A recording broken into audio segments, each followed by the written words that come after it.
So why do we want to list more homes, guys? Why do we want to have more listings? What is the reason? And this is a very interactive session. I want this to be a very, very interactive session, guys. Raise your hand. Because it's instant money. It's gonna sell. What do you mean it's instant money, Kelly? What do you mean by that? It's instant money. Don't you have to work for it? Yes, you do. However, it is going to sell. You know that income's coming.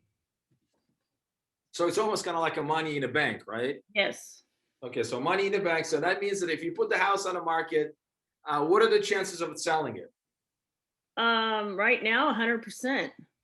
Unless 100%. there's something really, really wrong. Unless the roof is caved in or something like that. Unless you're selling a half a house. I saw a post, I think Ricardo posted it on Facebook during the divorce, and divorce obviously is Right. a thing.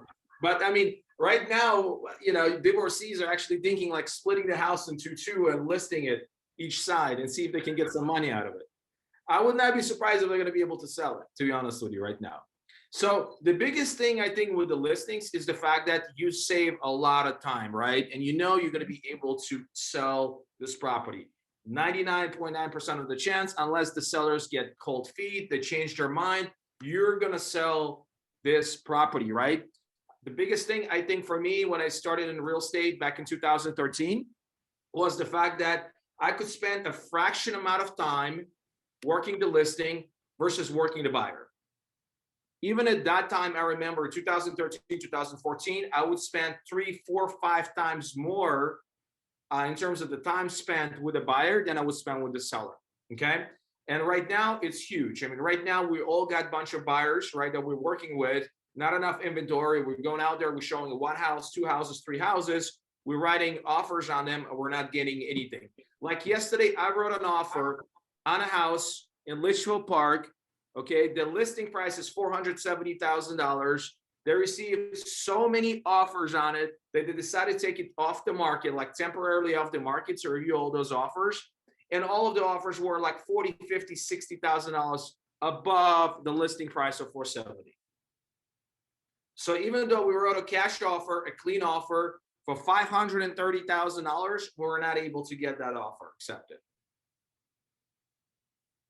That's $60,000 above what the asking price was. So it's crazy what's going on there. So knowing the fact that you can sell the listing, you can sell it for a top dollar is the best feeling in the world. So let's talk about that. Also, with a lot of sellers, you're going to have buyers. Okay, so that's another opportunity for you to generate an additional income.